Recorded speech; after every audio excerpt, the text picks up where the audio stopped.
story. So why y'all keep telling me to watch the Houdini one?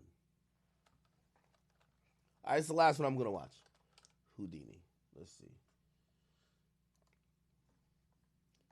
I think I made y'all watch this before, but I wasn't here, so I'm gonna get to watch it for the first time. What the fuck?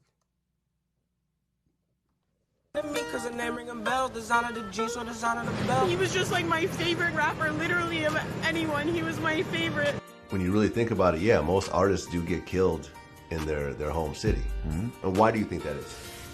Hatred. People looking at you, saying, I wish that was me. Bullets sent many fleeing for their lives here on this stretch. Now, the 21-year-old has been identified as a popular Toronto rapper. All right, we gotta talk about the Houdini story, right? The jealousy and hatred rappers gotta deal with in their own home city is terrible. And that's a fact in every state in America. But one of the most violent cities right now for up-and-coming rappers to make it out of is Toronto. And people don't realize this. There's a reason Toronto's becoming one of the most surveyed cities in North America. It's looking like Beijing. They're getting cameras everywhere. Only Atlanta, Chicago, and DC got more surveillance per person. And that's because of the ongoing gang war that's been escalating for years, right? It's literally hunting season on rappers. And that's exactly what happened to Houdini. Houdini was sitting down with record labels in LA, New York, collabing with Pop Smoke. This kid was the real deal. Until a couple weeks ago, he was brutally shot and killed in broad daylight in the entertainment district of downtown Toronto. And this shit was surgical. They used Glock 9s with 30-round mags. They took advantage of Corona season by wearing medical masks to hide their faces. There was a 6-year-old kid that got caught in the crossfire,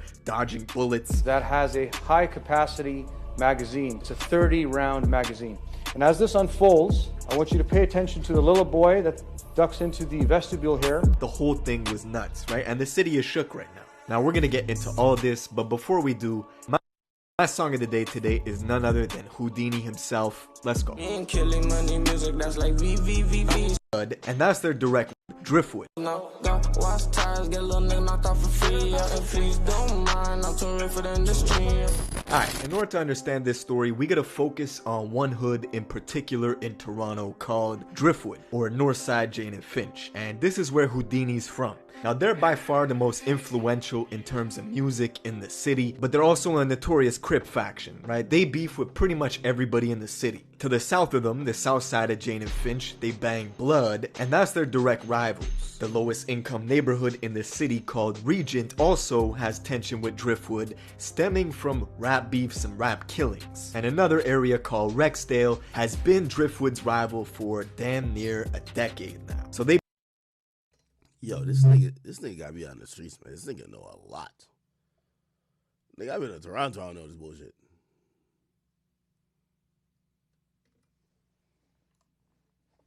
2015, Driftwood kids kinda instilled the Chirac music vibe up in the north, in Canada. They were putting disses to rivals in their tracks and talking about the stuff they were doing in the streets in their lyrics. If you diss my niggas, then you know we pulling triggers. Late nights with them killers, we kidnapping drug dealers. Now that song is Robin Banks featuring Pressa. Pressa is one of the few who actually crossed over to the mainstream American scene, and he's actually living in Cali right now in a nice mansion. His rap career popped off for him, but before all that, he was involved in a case where he allegedly kidnapped two drug dealers, moving them around from location to location, holding them for ransom, until eventually forcing them to give each other head in front of everybody. Two dudes. That's crazy.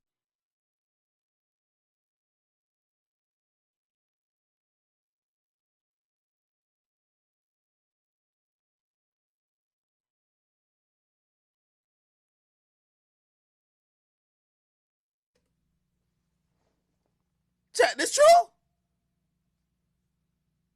I'm about to call Pressa. Is this true? Pressa ain't do no shit like that, did he? Pressa did that?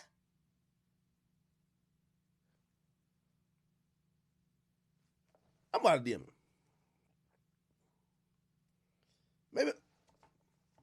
Maybe I shouldn't DM him. Because if you say yes, that's like snitching, right? That's like self-snitching. How do you ask a gangster nigga, like, if he did this shit? Wait, so Pressa kidnapped one nigga and another nigga and forced them to give each other's head? No way. No way.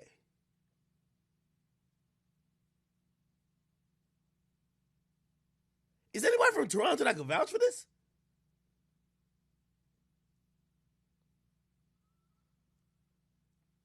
Nigga, I'm talking to Pressa. He seems like the most nicest. Pressa DM me every day. He seems like the nigga. I'm gonna look at my DM. Pressa might DM me good morning. Like, I ain't gonna lie to you.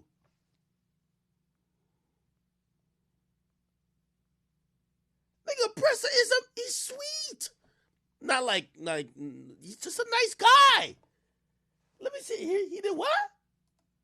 Featuring Pressa. Pressa is one of the few who actually crossed over to the mainstream American scene, and he's actually living in Cali right now in a nice mansion. His rap career popped off for him, but before all that, he was involved in a case where he allegedly kidnapped 2 drug dealers, moving them around from location to location, holding them for ransom, until eventually forcing them to give each other head in front of everybody. 2 dudes. That's crazy. Now, Pressa was later cleared of those charges and granted the court's permission to go on tour with Drake out in England. And another rapper got 6 years in Pressa's place for the charge. Now, Pressa's partner, Robin Banks, who was in that track that I just showed, he was practically the pioneer for the scene, right? He had the torch early on from 2015, and he kind of started this organic hood label in Driftwood, where he was putting on all the rappers from his area. Robin Banks started getting millions of views, caught the attention of Meek Mill, who really rocked with the movement. Meek Mill and Robin Banks were sending paperwork back and forth. He was about to sign a deal with the Dream Chasers, and to celebrate, he was having a party at a hookah lounge called Cameo, where unfortunately his ops found out about it, infiltrated the party,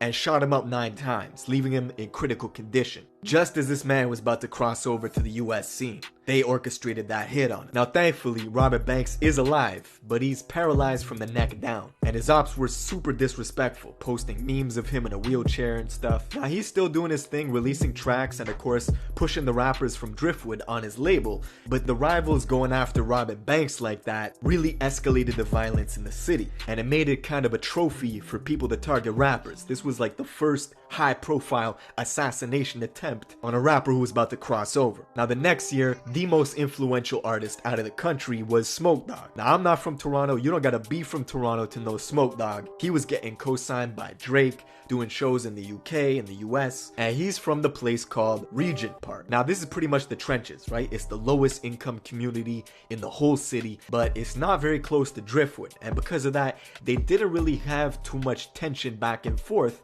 until one summer night at a club in 2018, Smoke Dogg got into a heated argument with a Driftwood rapper by the name of 21 Neat, and this shit escalated quickly, right? They stepped outside where 21 Neat shot and killed Smoke Dogg and his manager. Probably one of the most gruesome after-death videos I've seen of a rapper, right? People were filming him, and Smoke Dogg's brain matter was like leaking on the road. It was a wild scene. Now this pretty much gave Regent the green light to go after Driftwood as retaliation. And this Wait. I was in Canada where they said, like, right at the place they said Smoke Dogg died at. I thought he got gunned down in broad daylight. He said after a party. Am I tripping?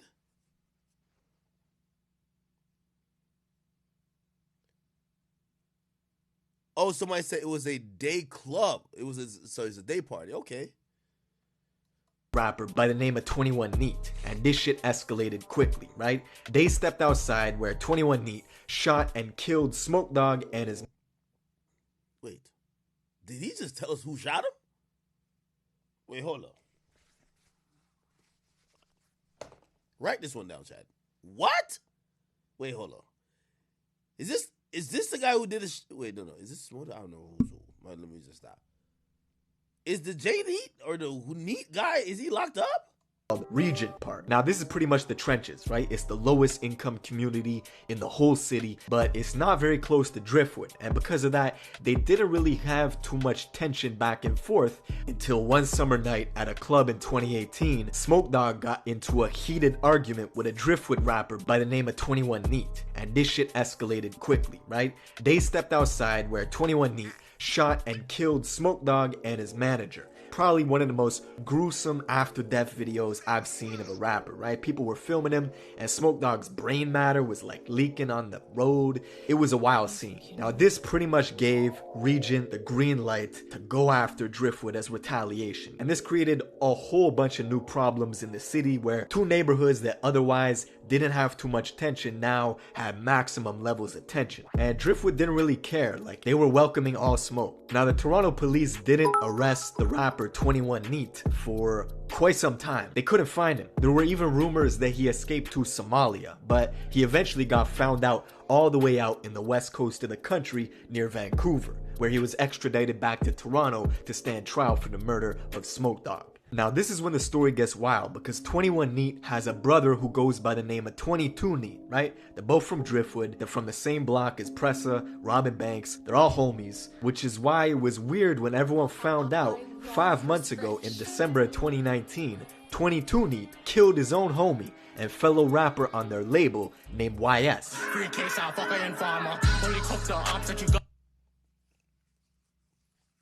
Fucker, he's in overload. This nigga killed his own homie?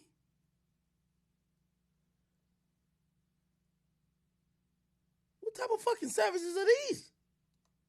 If they don't make noise, why bother? YS had just gotten back from doing a bit in jail, and he was on a bunch of tracks that were getting hundreds of thousands of views, and out of nowhere, the feds found YS's body all the way out on the west coast of the country near Vancouver. And the rumors started circulating that 22 Neat, his own homie, was the one who pulled the trigger. Nobody really knows why he did it, but some people say it was over money. That's not been confirmed. Anyways, 22 Neat knew there would be repercussions, so he fled to a place called Calgary, Alberta. But he didn't last long. They actually found him dead 2 days later, as revenge for what he did to the homie YS. Now at this point, the city's in crisis, and Driftwood was putting out all this talent, but this horrific stuff kept happening.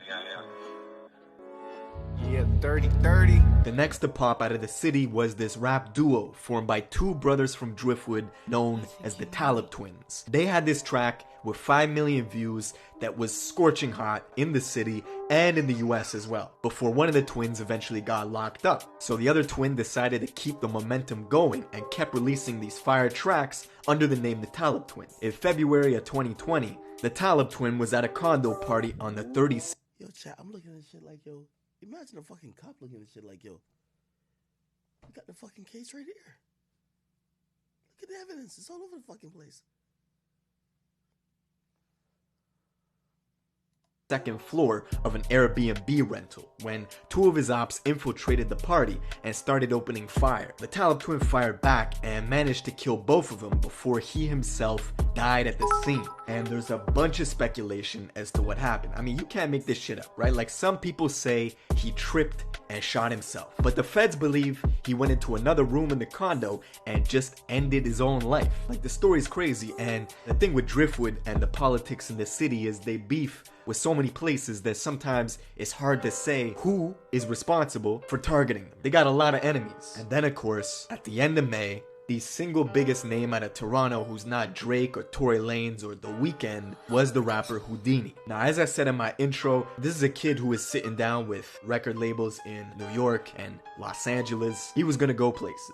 But unfortunately, as the trend is in the city, Houdini was in the entertainment district of Toronto late in the afternoon. And little did he know, there was a Volkswagen Tiguan that was lying in wait on the east side of a street called Blue Jays Way, which is right where he had to go by. They were waiting for a long time, over 40 minutes. and Houdini was with a 15-year-old boy at the time, and they were making their way down the street. And once they got in range of the Volkswagen, a lone shooter got out of the vehicle and started unloading a bunch of clips in Houdini's direction. There was this little kid who was caught in the crossfire, as well as a family. Like, this whole thing is on CCTV footage, right? It's heart-wrenching. And they unloaded a bunch of clips into Houdini, who got hit and kept running, right? Adrenaline, even if you get wounded mortally, you could still run because you got adrenaline. So he was running with a bunch of bullets in his body and then eventually collapsed and died. And the 15-year-old kid who was with Houdini was also strapped, and he was trying to get off shots back at the assailants, and then his gun jammed, right? Which he got rid of in an alleyway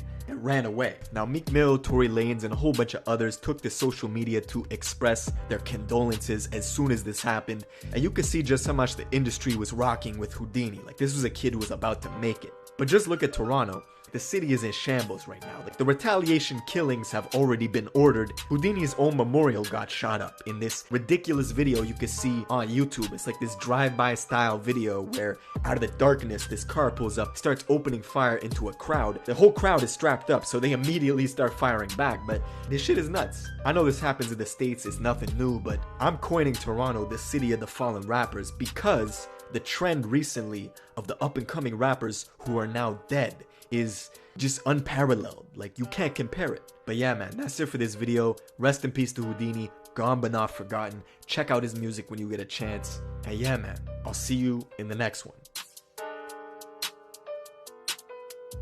Wow.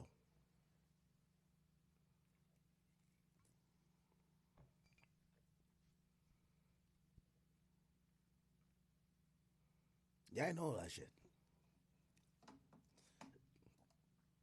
Trap Geek, hit me up, nigga.